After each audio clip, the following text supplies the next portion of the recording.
All right, everybody, we're about ready to join the show. Thank you so much for hopping on the live.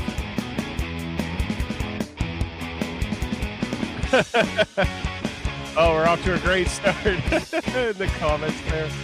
All right, let's get the... Yeah, so some of you may know, I was just on TikTok Live a moment ago, and yeah, we said some interesting participants, but of course, Techno is trolling us a little bit here.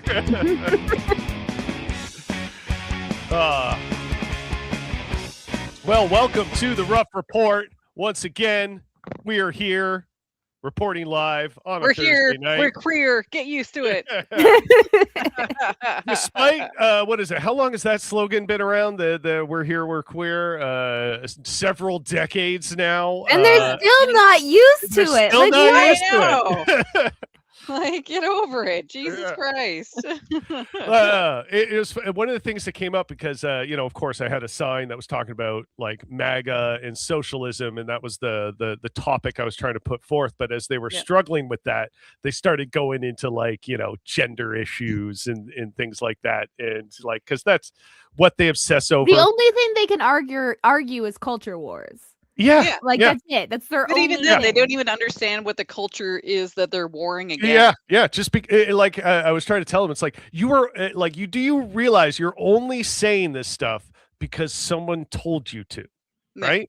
Like it wasn't. These aren't your like honest reflections or feelings, because as I was trying to emphasize, it doesn't actually affect your life. Like if all trans people disappeared tomorrow and trans was not a thing that existed, or the idea of gender being a construct in general, if that just disappeared and everybody was kind of trans and on the spectrum and that was just something that was normal in terms of capitalism, in terms of your material existence, it doesn't change anything. They have you hating something that has nothing to do with that because it's an act of oppression. It is so, and it's the projection. Also... Sorry, go ahead. Oh, I was just gonna say it's that projection piece too, where half their complaints about communism end up being what's happening under capitalism anyway. Yeah, this literally. Is what they want under communism. Bitch, this is the reality under capitalism. Like, what the fuck? Yeah. Oh, in communism, you can't afford groceries. And then it's just like, look around, man. Like, communism is bread lines. And then you see the lines at the food bank. I know. Yeah. Literally in conservatives' own propaganda, like we discussed on that video last week. Yeah, exactly. In communism, all apartments look the same. Capitalism condos. Yeah, exactly. But also, the anti-trans panic, how to tell us that you're okay, I'm not worried about us getting demonetized because we're not monetized. How to tell us you're a Nazi without telling us you're a Nazi by going on some sort of trans panic. Like, what are the first fucking books that they burned, right? You try to pretend that trans folks are new. What are the first books that they burned in Nazi Germany? Yeah. What are they? I tried to disagree with Nazis at every turn. Like, that is my... Yeah, it's if there's one thing that it's kind of okay to be kind of knee-jerk reactionary, like, or a knee-jerk reaction and just being contrarian towards. Probably Nazi ideology is a pretty good one to. Yeah, I would like to think that, like, on any end of the spectrum, if I'm on the same page as Nazis, I need to rethink my fucking positions in life. Yeah. But now you have like, was it like average conservative Joes? Again, I think we brought this up last week, where it was like, some guy on TikTok who's like, I was listening to Hitler's speeches and it's like, he actually wasn't that bad. I think they were lying to us. It's like, bro, you're so missing the point. Owens, the only thing he did bad was doing what he was doing outside of Germany. Yeah. Oh, so imperialism is bad now, apparently. Yeah. Like the killing of Jews, fine. Just keep it in your borders. Yeah. That's... Yeah, but like, if America stepping into other people's borders aggressively, that's fine. That's fine Yeah. when they do it. Yeah, like literally, like American colonialism and empiricism, is that the word? Anyways, like literally, America is the exception on the world stage of like, cool, yes, go ahead and have military bases and invade every other fucking country. Like, this is fine. We accept this. This is Look at the what is America, it? Team America World Police. Yeah, they- exactly. I was literally thinking that. Yeah. I was imagining it. Yeah. America. I mean, I was just thinking about Fuck puppet sex, yeah. but if you want to go into like the political aspect of it, I guess. And actually, this is an important thing to note. In any like kind of Nazi far right movement, as Tepno is pointing out here, some of the first people they got rid of were the academic class, the intellectuals. Yeah. Intellectuals, by and large, tend to lean pretty left. In fact, because they know it works. If you're smart, you know what fucking works. And Exactly. It's leftism. Like one of the leftists can talk about, say, somebody like George Orwell a lot and have a lot of kind of like positive things to say. But one of the things about Orwell is that he was, despite anything else, strictly anti-authoritarian, and he did not like Stalin for that reason. And of course, we've had lots of commentary about left authoritarianism on the show and how we feel about it. But what's funny about that is all of the why he wrote like Animal Farm, for instance. One of the things that inspired him to do that was as a critique of USSR authoritarianism, not communism in general, just the authoritarianism aspect of it.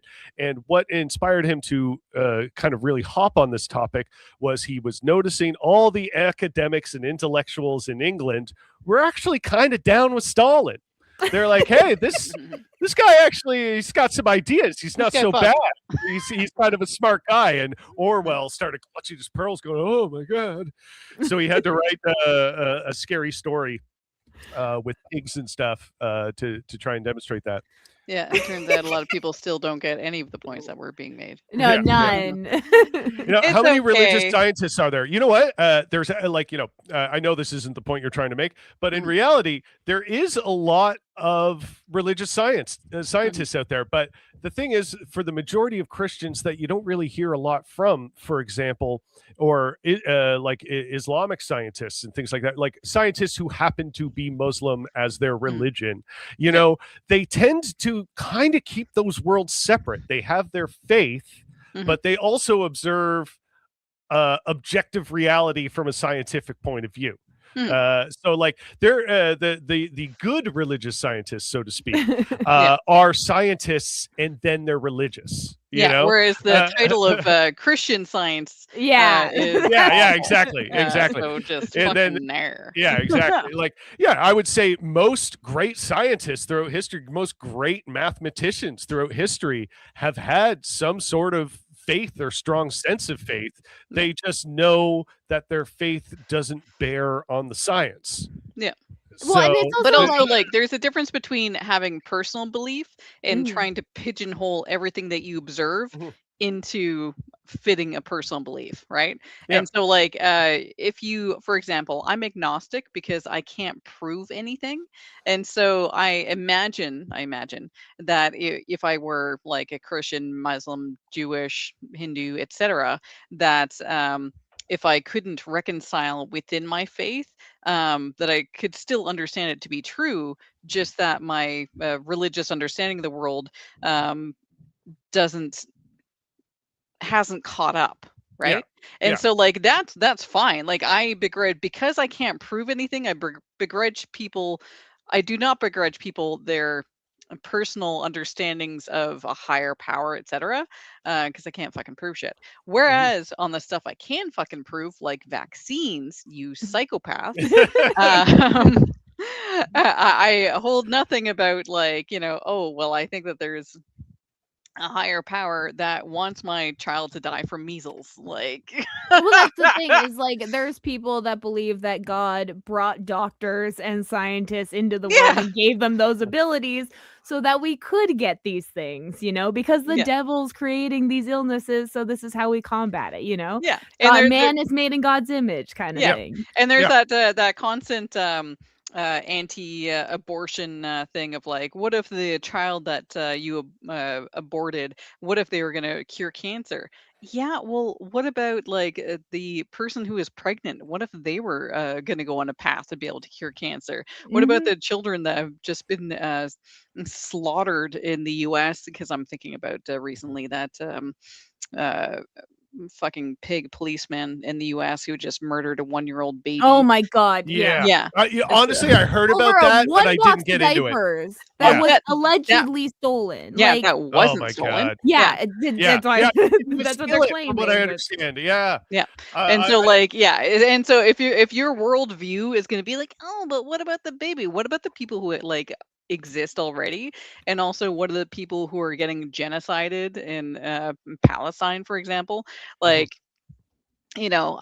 this is why I'm agnostic, because so much horrific, awful shit is happening. And so if there is a bigger thing, bigger power, then gross. Yeah. And that all of this could happen. And then people like Trump were able to like turn 80 and just, It's like just because completely. I believe in you doesn't mean I like believe in you. You know what I Yeah, mean? Well, yeah, it's yeah. also like, there's so much really awful shit. And so It- like even so, even the platitude of like everything happens for a reason, I'm like, gross. Yeah. Well, it's something I want to point out. The what is historically understood as the father of vaccines, Dr. Edward Jenner. Mhm. He was an English physician from Berkeley, born in 1749. He was a devout Anglican, super Christian guy. Mm. Discovered vaccines. So Yeah. God just as a spoke to quick him. example there. Yeah, exactly. Yeah. Yeah, he's like, fix your shit. I'm like, I'm working on it. Yeah. Well, there's like this Vaccines. comedian I saw on TikTok recently, and he does Yeah. this joke where he's like, Jesus is supposed to come back, but when he comes back, we're just gonna like kill him or put him in prison or a hospital. How many times has Jesus come back and we just got rid of him? I saw somebody. I forget the user's name, but I see her posting a lot of like she's like dyed bright red hair and like yells at the camera a lot, and she's like, "Hey, I have some news for you. Jesus already came back like 3 times, and you're fucking killing him." No. Yeah. Yeah. Anyways, yes, techno music. You have opened a can of worms. Everything is your fault.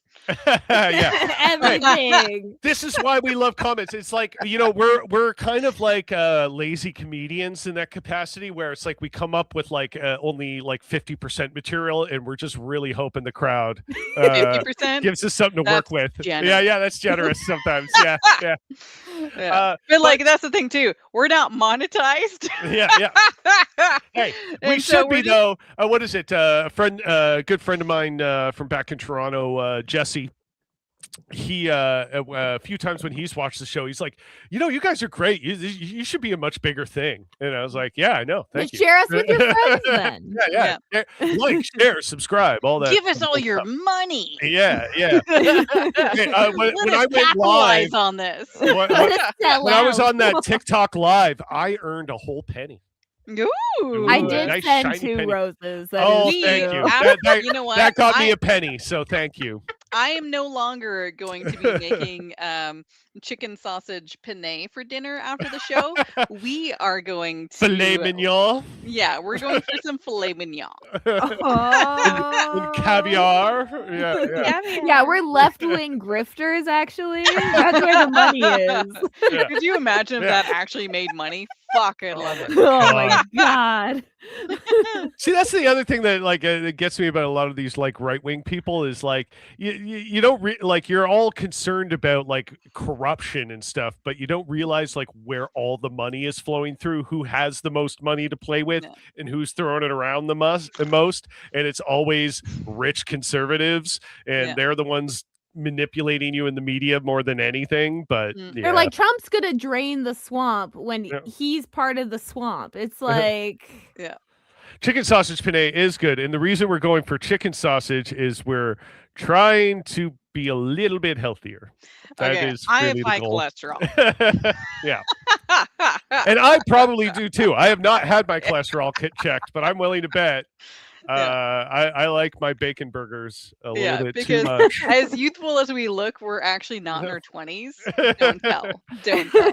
Hey, you know what? I'm gonna own this for as long as possible. Like when people learn how old I am, they're like, Yeah. "Oh my god, I thought you were like mid low 30s," and I was like, "Oh, thank you, thank you so much." I Yeah, love it's the you. immaturity.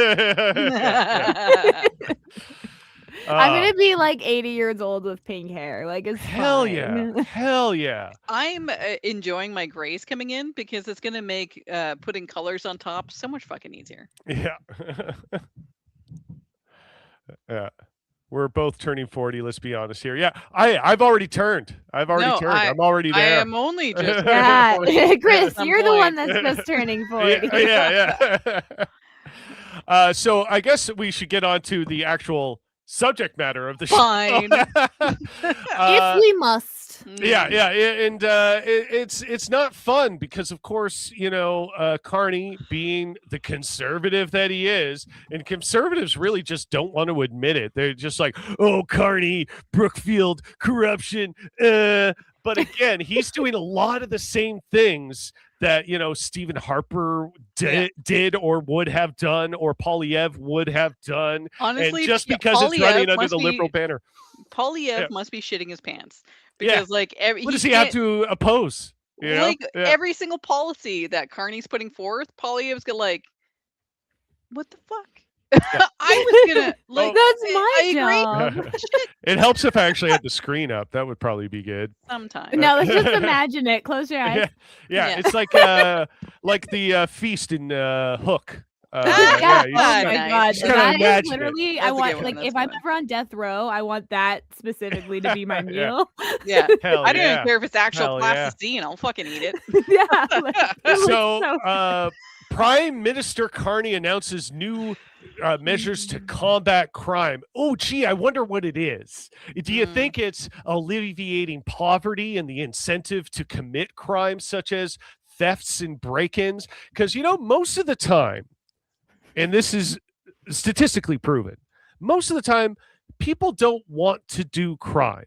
Sure, there's going to be always a certain number of people that are going to be criminals no matter what. They're going to believe that, stealing something is easier than having a job.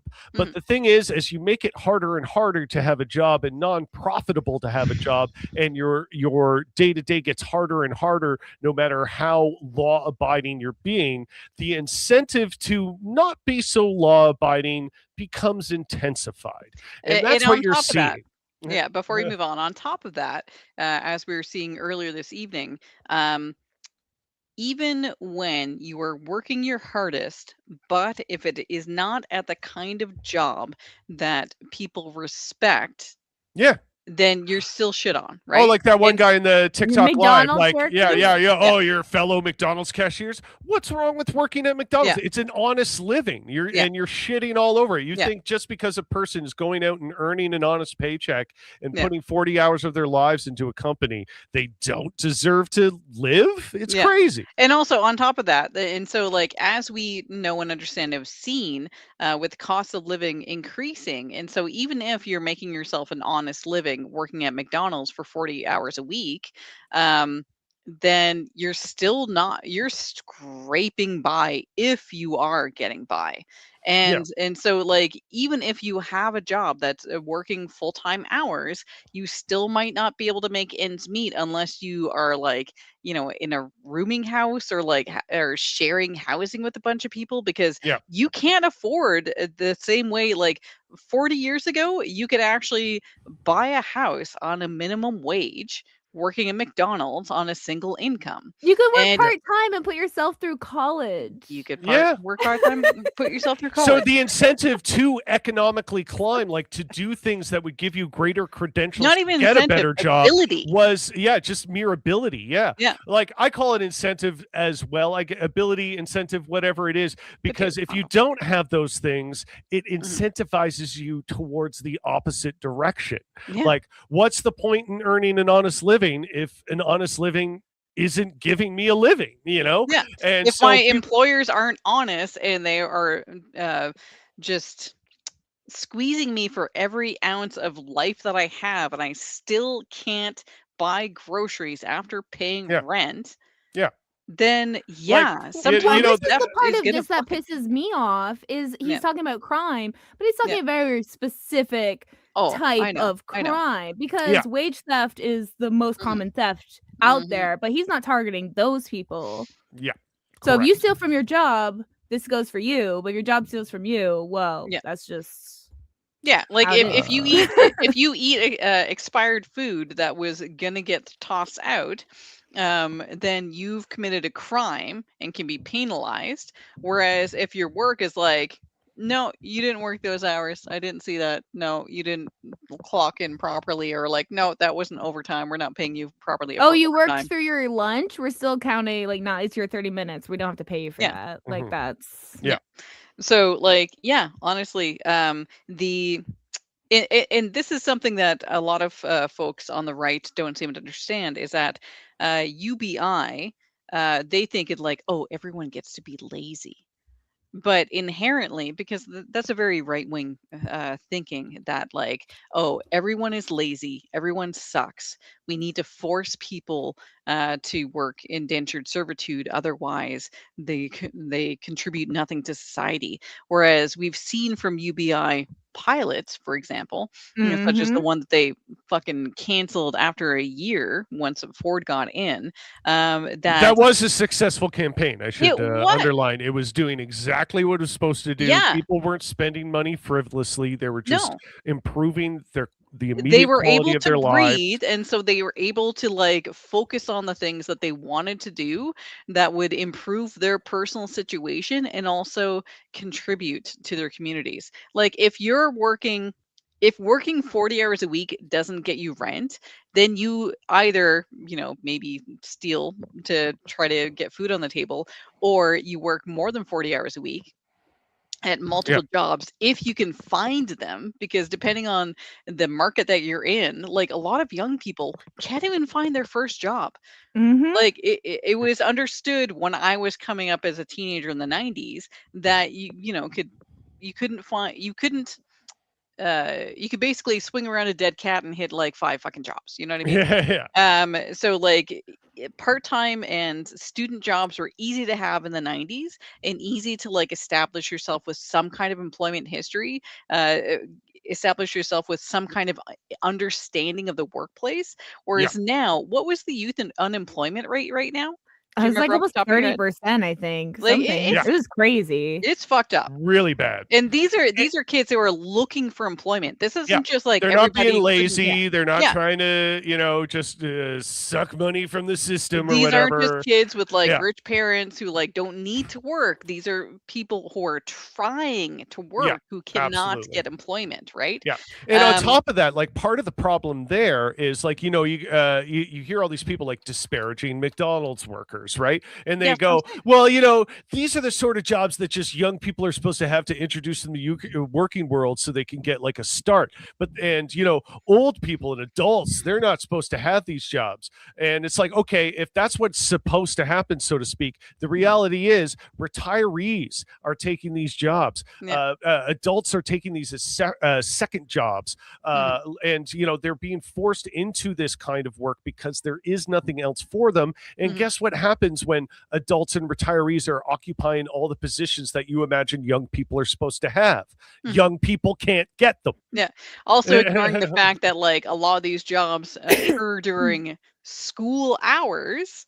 Mhm. And so like if you're thinking that high school students should be working them, how are only high school students working them when they're supposed to be in high school? Well, right? well, Like, no are you doubt there's that strong, like, conservative right-wing thing that, wants the children back in the mines, right? The children yearn so for the mines. yeah, I yeah. am gonna add a link into chat right now.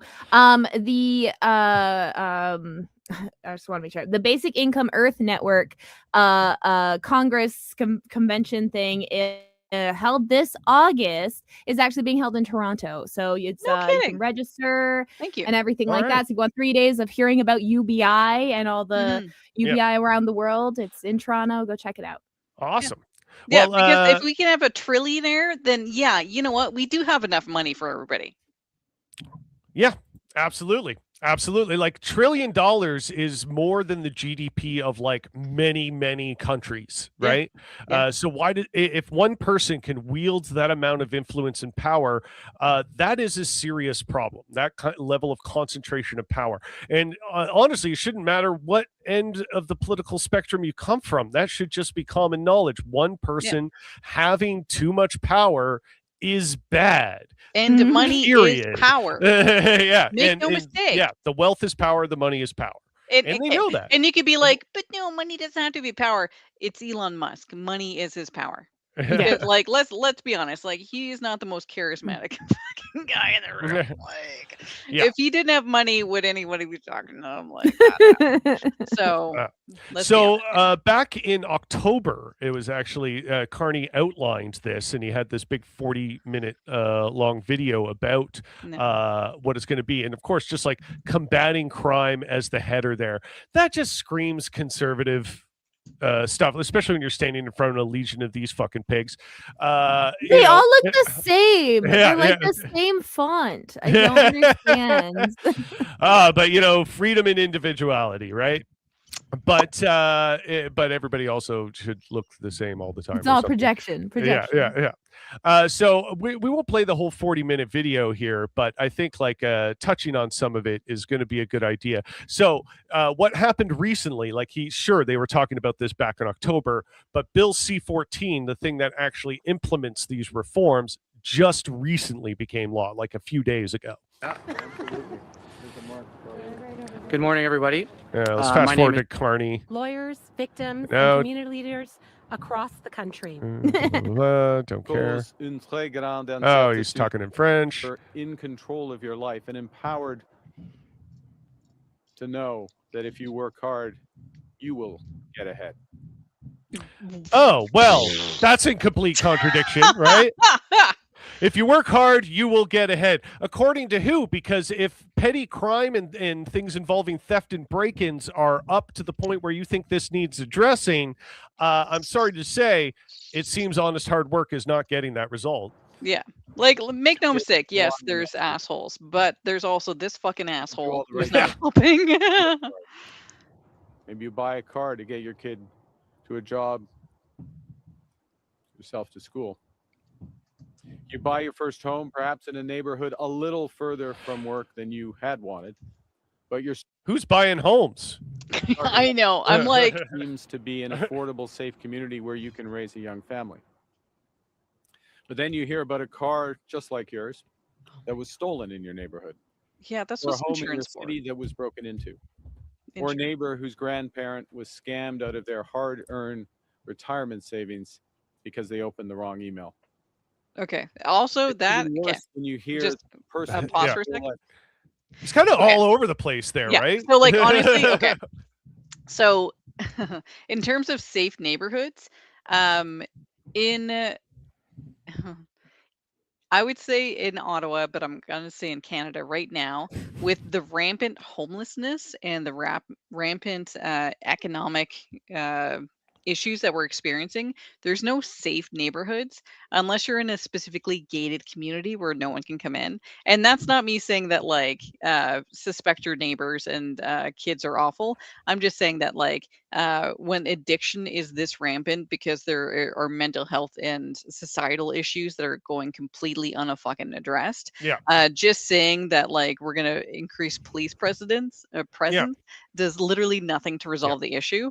And at the same time, literally squeezing them in a vice, right? Because on one side you're getting the economic block of like we've just been saying, you know, trying to go out and work isn't getting the results that it's supposed to. And then on the other end, crime and the reaction to it being more intensified by the authorities is just squeezing you and squeezing you and squeezing you to the point where you have less choice and more stress, and that drives people to make worse decisions. Like you know, when we played that a few weeks ago on the show, when we played that video of Jason Pargin talking about why America hates the left, and there's this idea that what the left is trying to do is absolve people of personal responsibility, right? Like, oh, you know, it's not your fault you committed the crime, it's society's fault. And no, nobody's trying to offload personal responsibility. Like, when you do something wrong, you do something wrong, but also we have to appreciate the conditions in which that stuff is cultivated, created, and incentivized. So yeah, like nobody wants to be a drug addict, right? Like that's not a goal in anyone's life. They are end up and find themselves in that position from like the conditions in which they were grown. Like this is something that has been studied to death. I remember when I was like a preteen, learning about like these studies about how the most determining factor in the outcome of your life by far, sure, your personal choices can make things a little bit better and make things a little bit worse. Always outliers. There's always a little bit of play in there, right? Like statistically, how I grew up, I should have a rap sheet by now. I don't. So I have evidently made some I only had good one personal teen choices. pregnancy. I should have had more. Yeah, exactly. And so, yes, personal choices do play a result in that. But when I think about the people that I grew up with in that poor community, in those poor places, who did end up in a bad way in a life of crime and had a really bad family and home life, you know, the most determining factor of your life is your postal code. Is your zip code, where you are and where you grew up. Like every nature versus nurture. I'm sorry, nurture mostly takes the cake here. But even then, I just speaking anecdotally, even now, zip code seems anecdotally less and less important. Simply because, like, speaking for myself, growing up in like upper middle class, the ways I was able to fuck up my life and make bad decisions and then economically recover in 20 years ago versus 10 years ago versus now, night and day, right? That's a big important thing that you just brought up there, is not only like the personal choices that you make and but what is your capacity to withstand something external to you bad happening and like, bounce back and be able to bounce back. That's resiliency. And they study this, they've done studies on children. And they've shown that like children that are more resistant at a young age tend to become adults that are more resistant when bad things happen to them. And so it's like you can see this from such a young age that those children that don't have that or haven't worked on that, they struggle more as adults. But because even the stress is higher, right? Like in the higher your stress, the more your brain is soaked in cortisol. It does affect your judgment, and that is just a scientific thing. So, like, you know, again, nature versus nurture. This is why nurture wins, because the nurturing is affecting your brain chemistry. It's affecting your nature. It's affecting how you react. Well, I always give the example where it's like 2 6-foot-tall parents give birth to a baby. If they don't feed that baby properly, that baby might grow to be 4 foot. Like that is always the example I like to use. But also, like, speaking specifically to, you know, let's say you're the most resilient person on earth, whether you make bad choices, me, or are affected by outside economics, also me, your ability to make enough money to erase your past mistakes now versus 20 years ago versus 10 years ago, totally different ballpark, right? Because like 10 years ago, it was still feasible for me to be able to climb the economic ladder to make up for me, making decisions that were crazy. Just to clarify, I've moved a lot and I've changed jobs a lot, and so that has been like a personal choice I've made to move a But lot. that's also a thing, like, the very conservative people are saying is a good thing. Oh, don't you want to, moving around a lot and jumping from job to job? That's what you want to happen, Which is right? also why I say that, like, when I see, let's say there's a conversation about, I'm going to go back to McDonald's, people saying that, like, oh, you work at I had to pull that McDonald's, you shouldn't, it looks like a potato. Yeah. You work at McDonald's, you shouldn't expect to be able to live in downtown Toronto.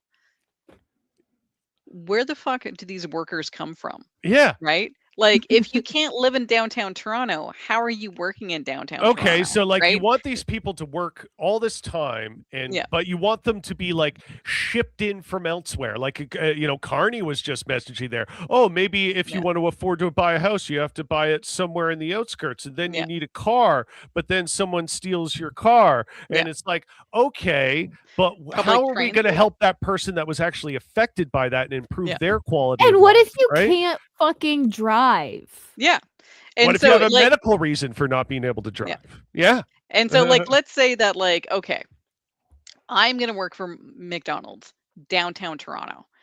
Actually, I'm going to switch it. I'm going to say I'm going to work. They have to be bussed in from 2 hours away, so they got to take this grueling commute. So I'm going to switch it to Ottawa. Train system. Yeah, and they have to pay for that, by the way. Yeah, I'm going to switch it to Ottawa. Let's say that in Ottawa, I'm living in a suburb, which is cheaper than living in downtown Ottawa, and I'm working at McDonald's, and I have to take public transit. For starters, OC Transpo, I'm so sorry, James. My understanding of OC Transpo when I left in like the early mid, apparently it used to be good. It used to be great. It used to be. I'm so sorry. It is not. I mean, I drive now. I drive now. And so, like, the idea of, like, even like, sure, McDonald's workers, but like office workers, anybody, if you need to rely on public transit in Ottawa, our nation's capital, Carney, like, it is. I am not exaggerating, and I am not speaking to one specific underserviced hub.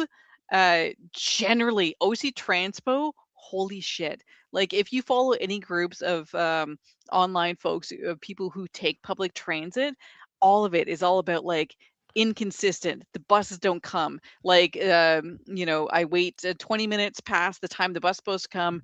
3 buses go by and they're all packed, and so none of the buses can stop to pick me up. Yeah. And so I'm waiting another 20 minutes for a bus where maybe I can, like, get myself Here's a good example of that. Back when I was still living in Hamilton, and I was living with my dad in my mid-20s, and I had to, like, bus to work every day. Yeah. And the transit system in Hamilton, at least at that time, was not the most dependable thing in the world, but it ran. You could get to work, right? Yeah.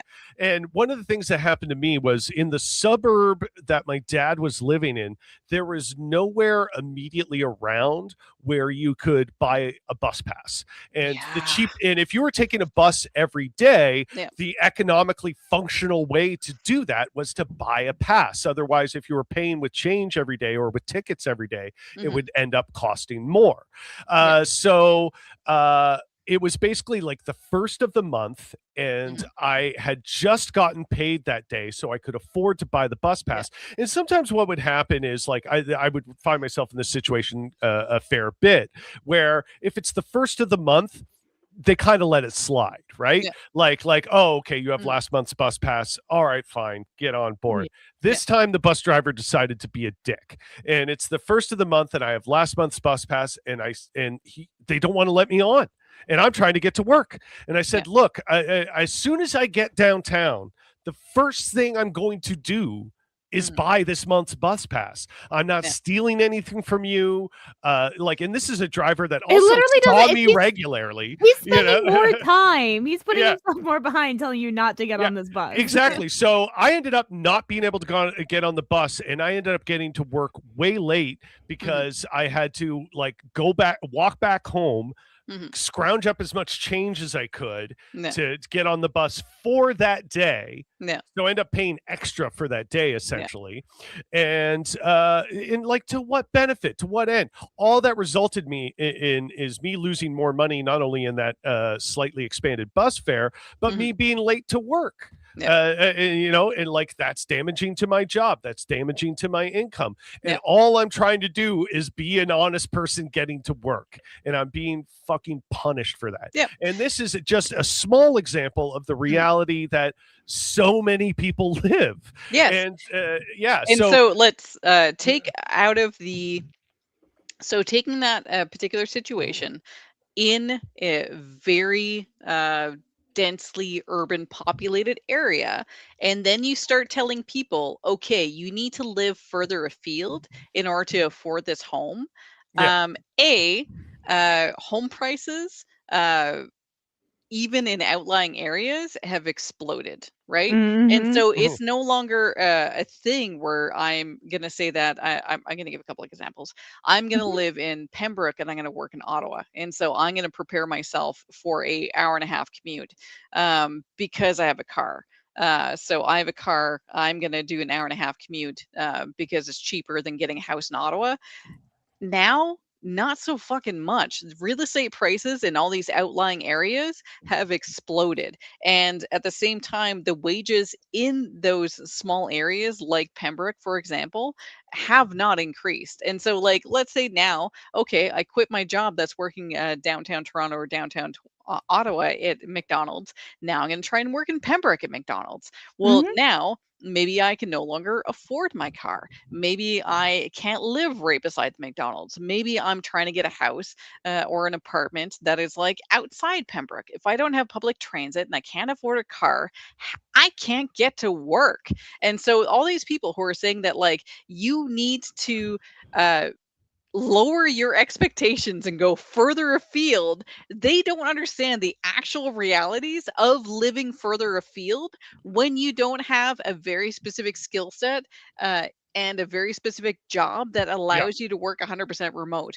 Even me, I've worked at IT for going on 20 years now. I have very specific skill sets, but a lot of IT stuff, especially with federal provincial government, they want you to go into the office, and so they want you to be living closer to where these buildings are, and they're not in and if there's suddenly a huge demand, according to the market, that you want to live close to these buildings, well, these buildings suddenly become more expensive and more economically restrictive for you. Back in the day, you applied for these jobs, and if they wanted you, they would give you money to move. Yeah. but now it's fuck you, you're on your own. Tepno's dad worked for a company in Quebec. Yeah. And when Tepno was 16, that company got bought out, and the main headquarters was going to be in Ontario, and they paid, and he moved to Ontario to be, because they wanted him for this job, and now it would be oh, you applied for this job, figure it out. When I worked at Tim Hortons, I had to pay for my own uniform. So this is the glory of capitalism that's working out for everybody's benefit, right? And this is speaking from someone who's worked every tier of job, who has worked in a specialized industry where my skills have improved, and still because I haven't been working at the same place for 20 years, and so don't have that built up pension, all that stuff. Anything happens to me, including right now my health isn't great, I'm fucked, right? Yeah. And so I've done a lot of things wrong, but I've done a lot of things right. but I'm still fucked. I come from upper middle class. I'm, I'm not an addict. I don't have a gambling problem. I'm not in jail, but I'm fucked. Yeah. I wanted to, I don't know if this particular user, Ahab Seeley, hopefully I'm pronouncing that the way it's meant to be. I don't know if I've seen you before here, so welcome. Sure. But this is a great comment. Quality of family has massive psychological impact on people. Abusive and absent parents, especially fathers, have an insanely negative impact on addiction, suicide, crime rates, things like that. And again, like that, and that like even branches out to all sorts of other things. Like, why are these fathers absentee? Why are they psychologically damaged? Right? There are and what are the supports to help them? Social questions as to that. And the poverty single moms end up in poverty, because of the absentee fathers. yeah, exactly. And what is it? That I remember this being something I was watching Sam Cedar talk about a lot, where he was like, why should all children, despite economic class, have access to free lunch so kids don't feel economically separated from other kids when they're at school? Like, oh, look at the poor kid getting the free lunch, right? Like, so they're not being singled out socially that way. But on top of that, the biggest determining factor, according to decades of studies, was the reason why kids may tend to underperform in the classroom is nutrition. If they're not getting adequate food, they are going to have a hard time in school, and that is massively impactful psychologically, economically, so on and so forth. So tying it back into why we have like a problem with this tough on crime law that Carney is trying to put forth here, is what is it? Like, this is the press release from just the other day. I just want to comment on Ahab's next comment about just quickly, just because it's just an aside. Like, one of the few reasons I keep my head above water is because I can work remotely and I live next to a mall with a grocery store and a pharmacy. Because of this, I can get by without a car. The glory of 15-minute cities. Yeah, walkable cities. Yes. 1,000 times. Sure, when we lived in downtown Toronto, our rent was expensive, but we saved a ton of money by having so many places to shop and places we needed to be immediately within our walking vicinity. Right. So that was like hugely beneficial. Like kind of tying back into, if somebody does make a crime, an economic mistake, maybe even they make the same thing a few times in a row, like they steal from the grocery store or they rob somebody as a way of just barely scraping by. Because let's face it, robbing people at gunpoint is not a economically viable way to live. It's a desperate way to live. And so Canada's new government promised stricter bail laws and tougher sentencing laws. That promise is now law. So these sweeping reforms make bail laws stricter and sentencing laws tougher for repeat and violent offenders, support the front lines, and invest in long-term prevention. What does that mean in terms of long-term prevention? Just being a harsher prison system and a harsher sentencing system? Like, keeping people in jail for longer periods of time, if you want to talk about economic impact and where your tax dollars are going, is an extremely inefficient way of doing that. Like, oh, you want to reward people for committing crimes? No, I don't. I want to give them a house that they can live in and be stable. Them from doing crimes. Make it a greater incentive to be a contributing member of society than doing crime out of desperation.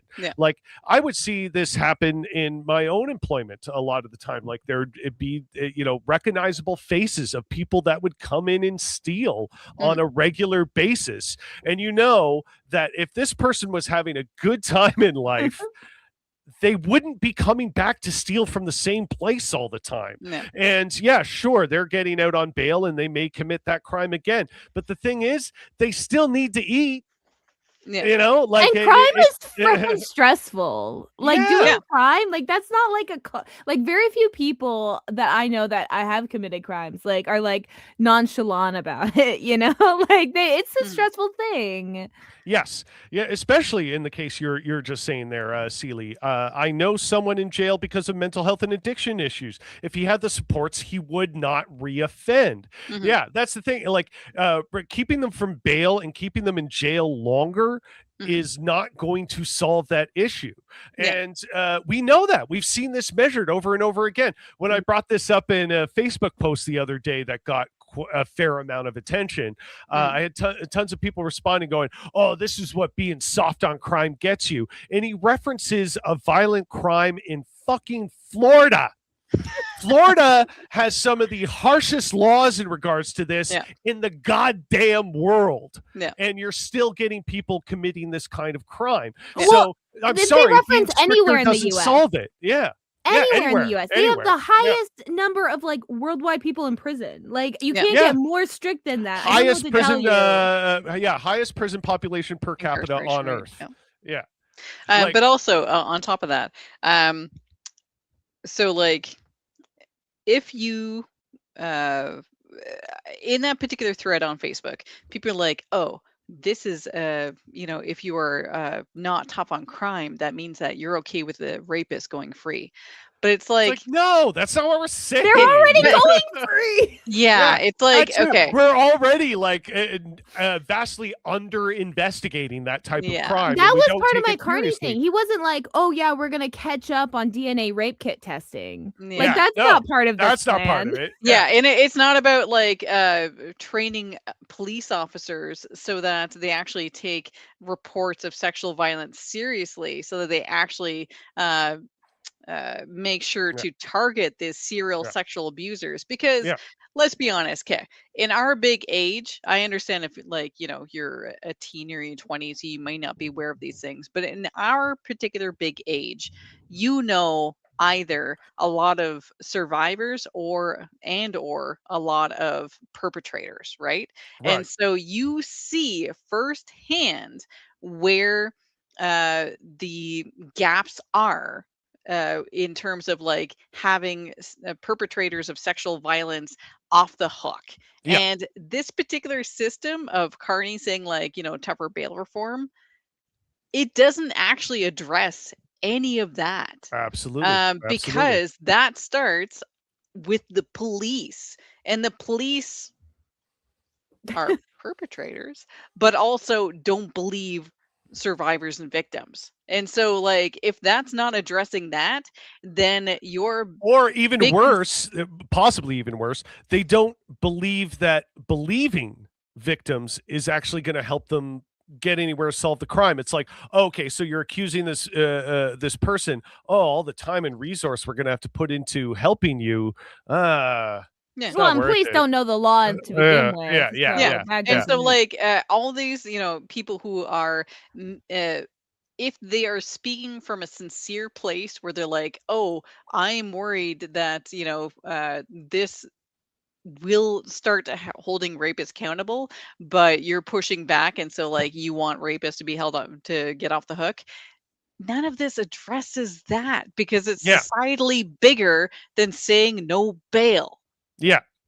Right. And as you say now, like anecdotally here, and I'm glad you specified anecdotally, as if this is not like a sweeping generalization of society here.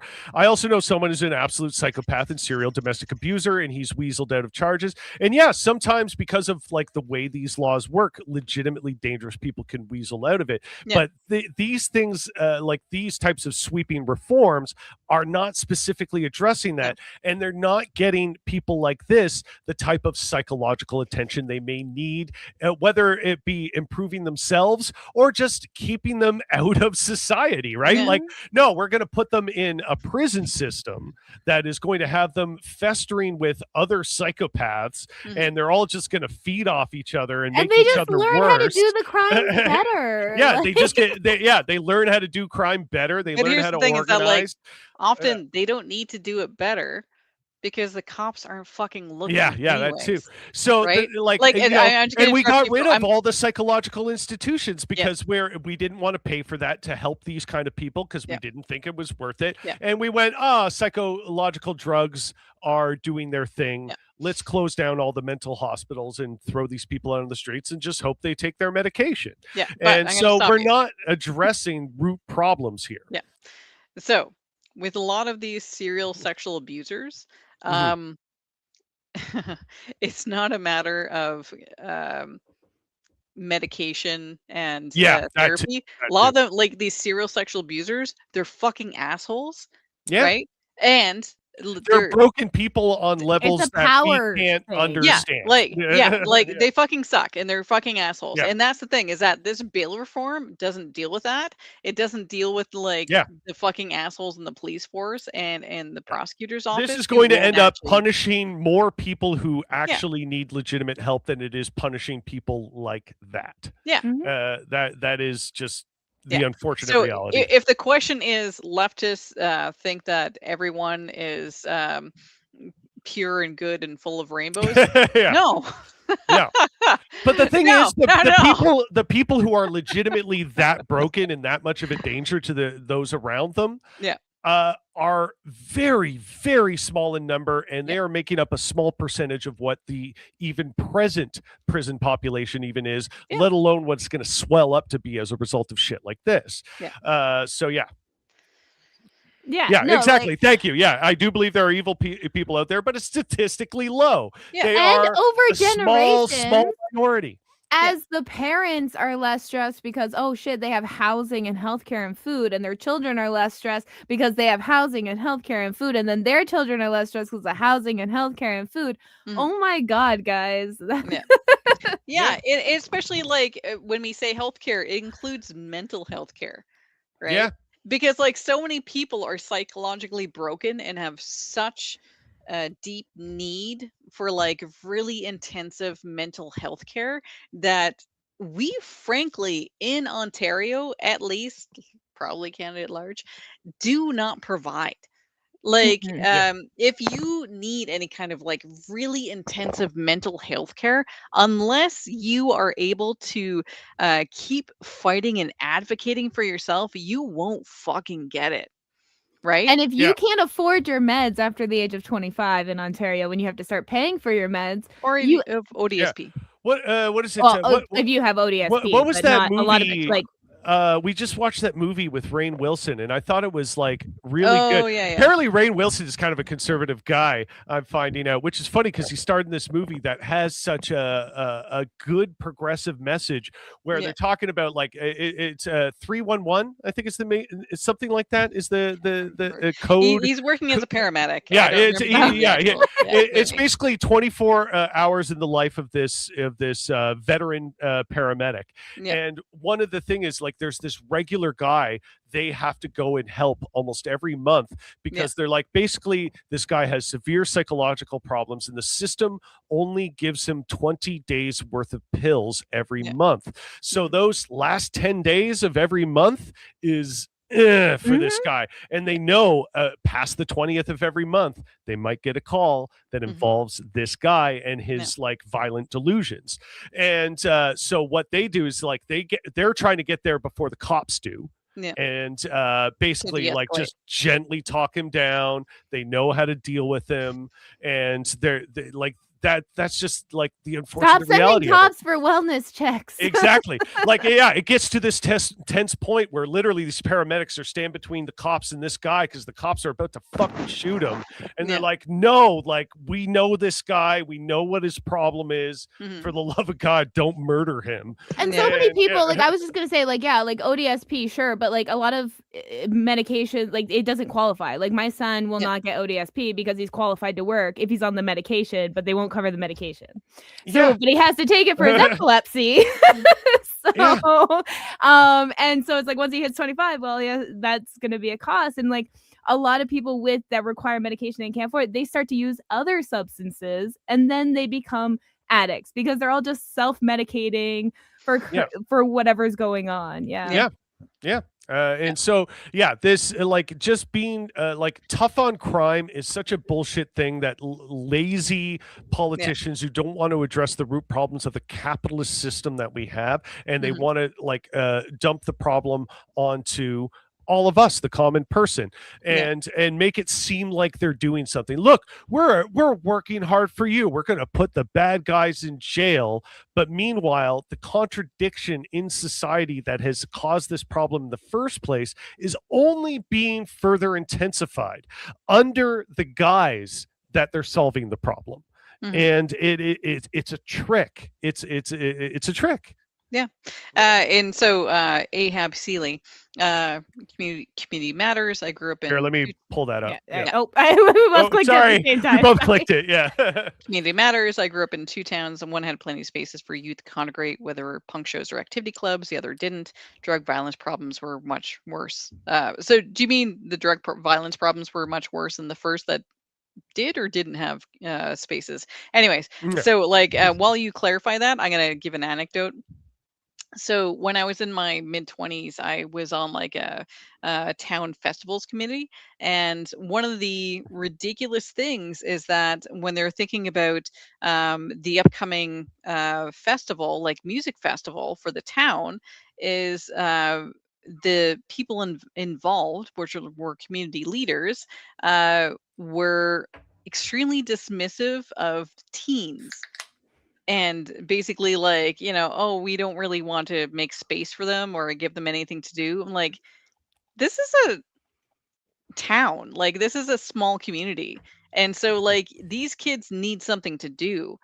Why would you not try to prioritize them and make sure that they have something productive and like not criminal to go to? Like, what do you think that kids do when you don't provide them resources, right? Right. And so there's kids like me. When I was a kid, I made do, and I did all sorts of creative things, but not everyone has either the parental resources to buy me materials to do the creative things I want to do, or live out of town so I can be in nature and weird stuff. Like, if you don't have parents who provide you some kind of ability to express yourself, and the town is openly hostile towards youth, what do you think that you're setting your community up for? Like, it's not for youth that are either engaged in politics, engaged in community programs, or even finding something to do that is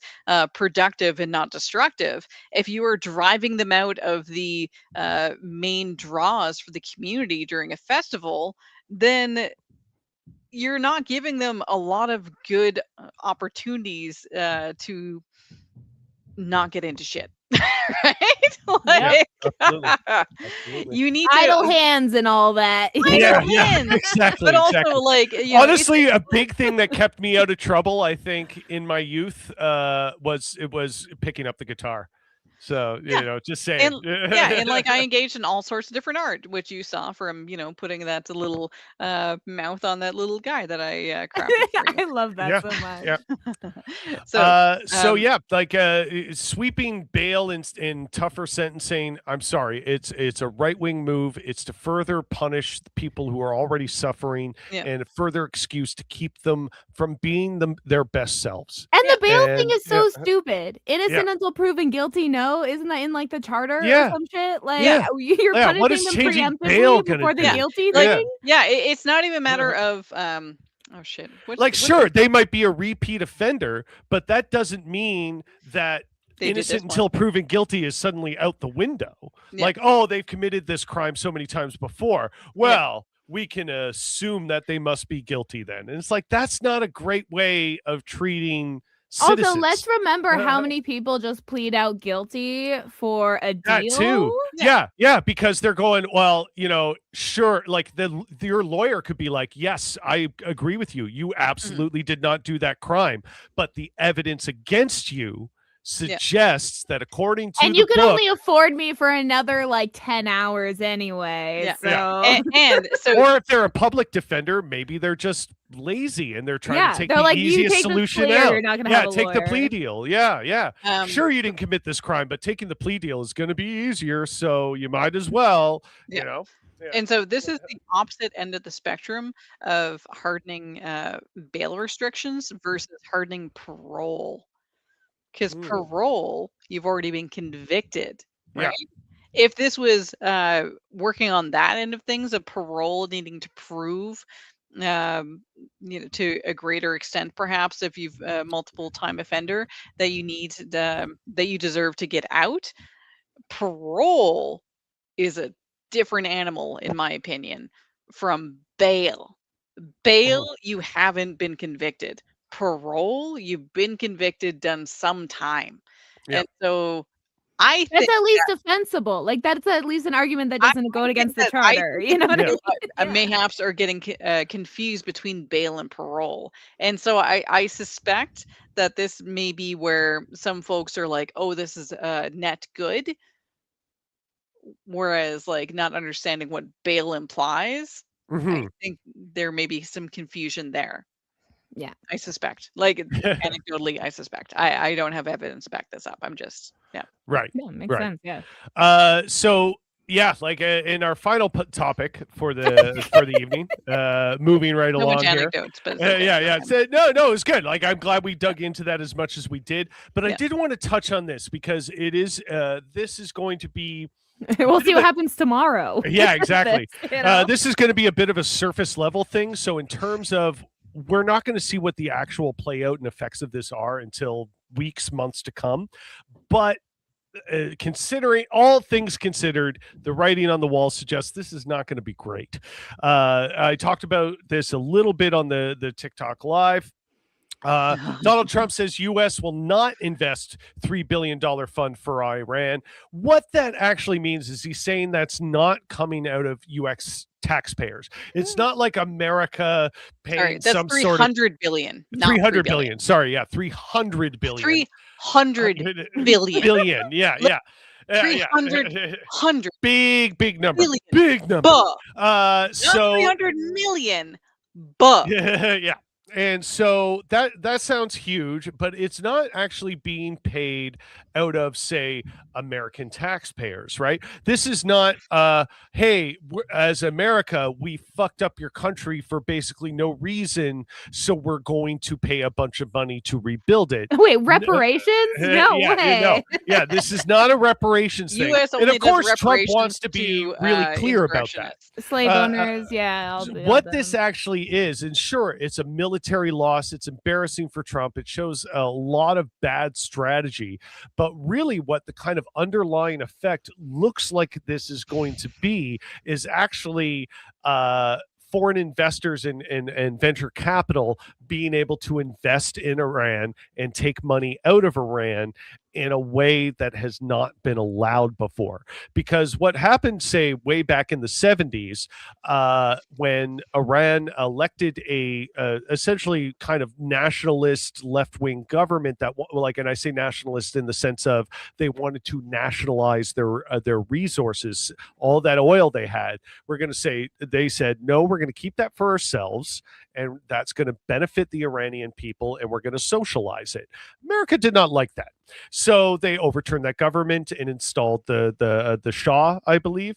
And of course, the Iranian people kicked out that government again, and that resulted in long-term tensity between Iran and the United States, because of course America wanted them to be trading that oil with them. So what this is really doing is it's kind of breaking down the barrier that Iran has had for a long time, where they said, no, fuck you and your imperialism. We don't want America up in our business. Stay away from us. What this is now resulting in is foreign investors and venture capital being able to invest this $300 billion, and they're going to want a return on that investment. So it's kind of dressed up as almost this like altruistic thing where it's like, oh no, we're going to help out Iran and rebuild them. But really what this seems to be saying is, in the long run, capitalists are going to be able to fleece Iran. And so Donald Trump has said U.S. would not invest in a $3 billion fund floated for Iran, but has not pressured Gulf states to contribute, allowing a backlash over reports of potential agreement to help finance the Islamic Republic's reconstruction. Speaking at the G7 summit in France on Wednesday, the U.S. president said reports that such a fund would form a central pillar of a deal struck between Washington and Tehran last week were false. We're not putting up 10 cents, Trump since added. We are not investing in it, and we do not have a fund. So who is? He also denied that he asked any Gulf countries to create one. This week, a U.S. official said that Washington had discussed the possibility of sanctions relief and a $3 billion fund to rebuild Iran. if Iran agreed to a final settlement to end the war. Oh, like the thing that Obama already had before Yep. he came in and fucked it all up.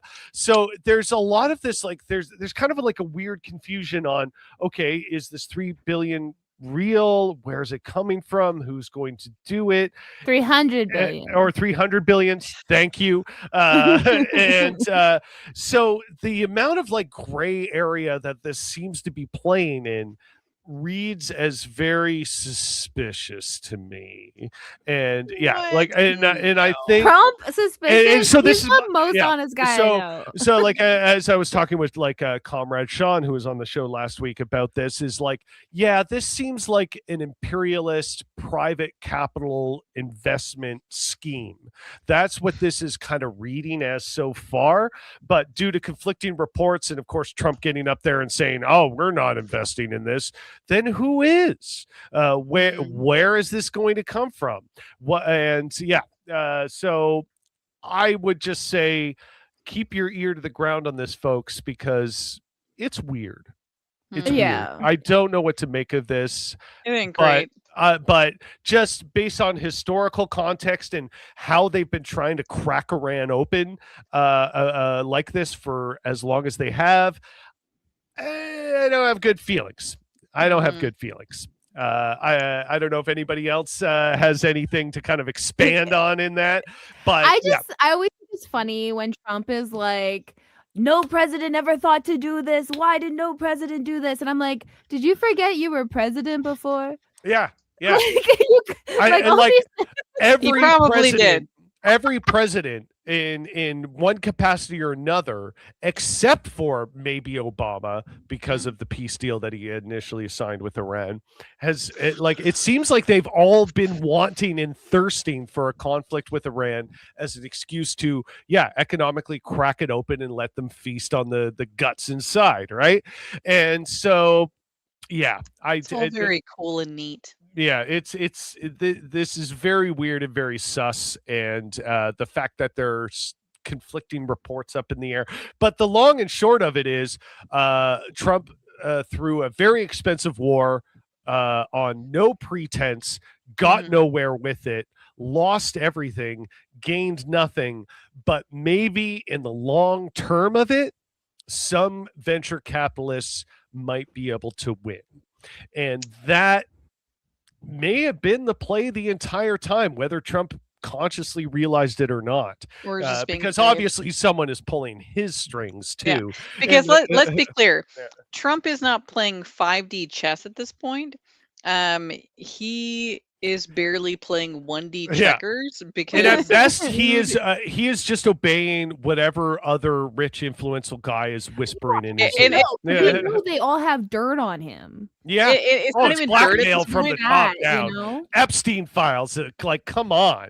Like the fact that the MAGA can still deny that there's something suspicious about Trump in these files is so cultist and crazy. Like, sure, like, oh, I don't have proof that he absolutely, sexually assaulted minors or whatever, but if there's like 2 million pages. Exactly. And then like one we only don't have guy, like, Noam ourselves. Chomsky is mentioned in the files once, and they're like, oh, this damns him for life. But Trump, no, prove it. You don't require proof for literally fucking anything else, but this guy's name appearing thousands of times, and at the same time they'll quote the Bible in an argument. So like their definition of proof. It's just I don't know how to break these people away from the cult, but I think to a certain amount of extent, it's not even breaking them away from the cult. They just feel like if the cult wins, that's going to be good for them, and that's all that matters. I don't think I don't know that they even believe he'll be good for them. I think that he'll just feel good. It's the whole thing about scapegoating immigrants. The fact that scapegoating immigrants to this day, despite all the historical context we've seen with how scapegoating immigrants works out and how it's just an authoritarian and capitalist power grab, people still believe it. And it's such a shame that they do, but yeah, like it feels like a win for them. Oh, they're sticking it to those immigrants, and I'm owning the libs. Or say sweeping bail reform. Oh, they're sticking it to Yeah. those criminals. That feels like that my powerful government is doing something for me. Therefore, this feels good. But economically, at the other end of it, is your life improving? Just like no matter what the culture war aspect is, whether it be immigrants, whether it be tough on criminals, whether it be trans people and whatever you think they're doing, like at the end of it, has your life changed materially? Yeah. At all? And I don't mean that brief dopamine hit from being like, yes, my side a weird sense of satisfaction. No, we mean like your functional conditions of life. Have those improved? And do you care? Oh, you got my baby there. Look at my baby. I know, this is our old lady trouble. Yeah. How old is she now? 17. Oh, wow. She's an old girl. She's old enough to drink in Quebec.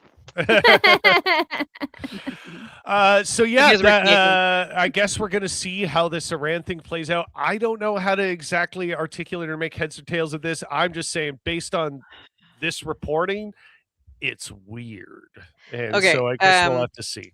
I think that at the very top and bottom, some people are making money, but it's not fucking us. No. Yeah, some people are benefiting. It ain't gonna have anything to do with us. They may fuck over a bunch of people in Iran. They may fuck over a bunch of people in the United States. But it's gonna fuck us over, if anything. You can count on that. And that's why I want to, like, what is it? I shared a video of the other day. I can't remember the creator's name, but he had this great video about, it's not about left versus right. It's about top versus down. Yeah, leftism, that's leftism. That's what leftism is trying to tell you, is that it's not about all this culture war, us versus them, overseas, or like your imaginary opponent, whatever. It is top versus down. That's what the left is trying to argue. That's what we've been trying to tell you this whole time. Terrified to see what the blowback's gonna be. Which part? Of all the meddling they're doing in the Middle East right now. Oh yeah. Like between Israel and Lebanon, between Iran. Like historically, Iran does not put up with a lot of shit, right? There's gonna be blowback, and that's when like. But also, what is that gonna be? Israel is so emboldened to be able to like. I'm surprised they haven't nuked anything yet. To be fair, I'm very surprised. Legit. It's got to be around the corner, right? Yeah, like, I'm extremely surprised. And my other fear with how Trump has pulled out of Iran, and again, this is something we're going to have to see in the weeks to come, but there seems to be a very strong revving up of tensions between the United States and Cuba. And now that Trump has militarily pulled out of Iran, and Cuba's right there. They're small. They've been choked to death by sanctions. They are cut off from resources. They are starving. This is not a fault of what their government has done. No. This is a result of what a hegemonic worldwide system has done to them. And they are in such a weak and vulnerable position because of that right now. Is Trump just going to waltz in there and fucking obliterate them? Because I have a strong feeling that's what's going to happen, and I really hope it isn't. But at the same time, the people of Cuba have been expecting this for like 2 generations now. They're like, it's always been a thought in the back of their minds. They don't want to be Americans. That's why they're still in Cuba. And they know that the dagger of America has been hanging above their heads for at least 2 generations. They're prepared to fight. And it's going to be nasty, but again, they are very, very vulnerable. And so, I have a deep fear of what's going to happen to Cuba in the months, weeks to come. And that's one thing that frustrates me as a Canadian. All these horrific human rights abuses happening, and we're continents away from doing anything. Yeah. Because we are clearly not billionaires, and so we don't have personal and the world is still playing sports events with the current fascist USA. This almost feels like history. Fucking FIFA. Isn't You know, this well, like the Olympics you know, in Nazi Germany? Like, yeah, we yeah, all yeah. just Well, watch. you know, in regards to FIFA, you know, they're a really clean sporting organization. They don't do anything corrupt, Nothing, right? yeah. They're just a bunch of good guys who love some footy ball, and, Yeah. and that has been the Rough Report tonight, this Thursday. So tune in with us next Thursday. Check me out when I go on TikTok Live next. That will probably be at some point tomorrow afternoon or evening. So if you were part of that TikTok Live and you found yourself watching live now, welcome. Thank you. We see you next week. And yeah, the Rough Report, Jessica Hart, Nat Prince, Jimmy Ruffian. We will be back next Thursday with another edition. Your questions, comments, and concerns are welcome, so please let us know. Be part of the chat. Like, subscribe, share, get the word out. We love that. And as always, stay rough.